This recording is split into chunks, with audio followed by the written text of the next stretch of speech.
Salut à toi, on se retrouve dans cette vidéo pour voir ensemble comment appliquer la loi de l'attraction dans le sport, que ce soit pour gagner en masse musculaire, pour perdre en masse grasse, pour gagner en cardio, en force, peu importe, n'importe quel objectif sportif et même de manière générale sur le plan du développement personnel, pour appliquer ça dans tous les domaines de ta vie. Alors déjà avant tout, c'est quoi la loi de l'attraction?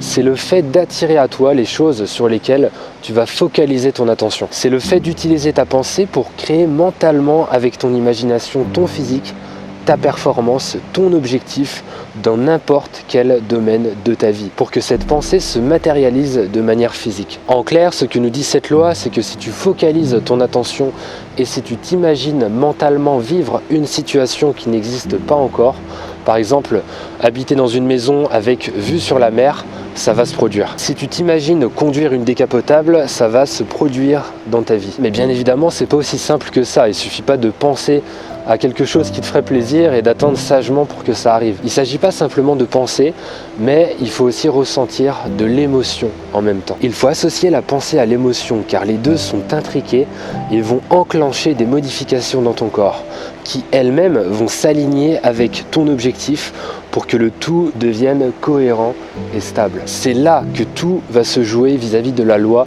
de l'attraction. C'est lié la pensée à l'émotion. Mais pas n'importe quel genre d'émotion. Il ne faut pas ressentir un manque ou de la frustration, mais ressentir de la gratitude. Ressentir dans ton cœur l'émotion associée au fait que c'est déjà là, que c'est déjà arrivé, que ça s'est déjà produit. Ça veut dire que si tu es plutôt maigre et que tu veux prendre de la masse musculaire, l'erreur, ça serait d'avoir du manque en fait par rapport à ça, d'éprouver du manque, d'éprouver de la frustration, d'être dans l'attente de prendre de la masse musculaire. C'est vraiment l'erreur que tout le monde fait, que la plupart des gens commettent. A l'inverse, si tu te trouves trop enrobé, que tu veux perdre de la masse grasse, l'erreur ce serait d'éprouver de la frustration. Au niveau de tes émotions, ressentir de la frustration, te dire que tu vas jamais y arriver, être vraiment dans le négatif au niveau des émotions par rapport au physique que tu souhaites obtenir. L'erreur est d'être dans l'attente que ton objectif se réalise. Pourquoi? Parce que si tu éprouves du manque et de la frustration, l'univers va répondre à ça en amplifiant ce manque et cette frustration. L'univers, la vie, l'intelligence créatrice va amplifier ce que tu ressens. C'est pour ça que 90% des personnes n'arrivent pas à progresser dans leurs objectifs de vie, qu'elles stagnent ou qu'elles progressent très très lentement. C'est parce qu'elles se plaignent tout le temps de leur situation actuelle, qu'elles attendent qu'on les aide pour atteindre leurs objectifs et qu'elles restent bloquées mentalement et émotionnellement dans leur situation actuelle. Et au-delà de l'implication de l'univers, de cette intelligence créatrice, il faut savoir également que ça se joue aussi de manière physique. Pourquoi? Parce que lorsque tu as déjà atteint mentalement l'objectif que tu vises, lorsque tu te dis que c'est déjà là, que c'est déjà arrivé,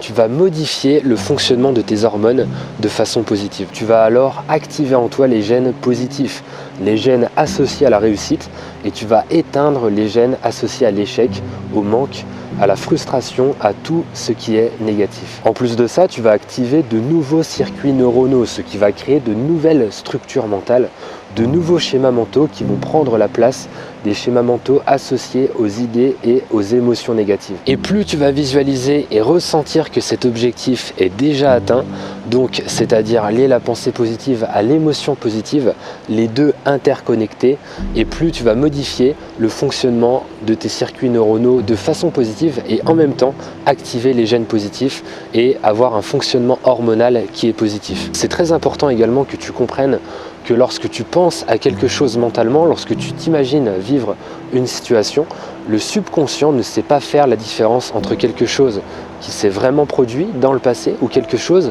qui ne s'est pas encore produit. Ce que fait simplement ton cerveau quand tu viens de penser à quelque chose, c'est donner l'ordre à ton corps de fonctionner de telle ou de telle façon, de manière à aligner ton corps au niveau cellulaire à ton esprit, de façon à ce que ce soit cohérent. Donc en clair, si tu te dis que c'est pas possible, si tu restes dans le négatif, ton cerveau va donner l'ordre d'enclencher des réactions chimiques dans ton corps qui sont associées à l'échec, associées au négatif, pour que le système reste cohérent et stable. Si au contraire tu penses que c'est possible et si en plus tu t'imagines que c'est déjà là, que tu es en train de ressentir l'air marin en étant sur la terrasse de ta maison avec vue sur la mer, que tu es déjà en train de vivre dans ton corps esthétique ou musclé, ton cerveau va alors enclencher les réactions chimiques associées à la réussite, au bonheur, à l'accomplissement. Tu vas créer des schémas neuronaux spécifiques à cet événement et tu vas commencer à éliminer d'anciens schémas neuronaux associés à tes anciennes performances, associés à ton ancien physique, etc. Dans ton cerveau, tout est une question d'habitude. Si tu restes focalisé sur le négatif,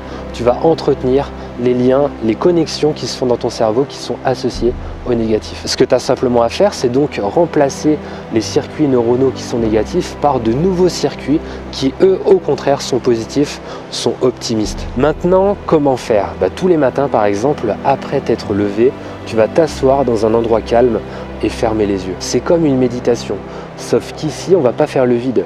On va au contraire utiliser la pensée. Et on ne va pas faire ça n'importe comment. Tu vas penser à ton objectif sportif et tu vas associer des émotions positives à cette pensée. Et une fois que tu es là, les yeux fermés, plonge-toi dans ton futur. Imagine-toi en train de passer cette performance.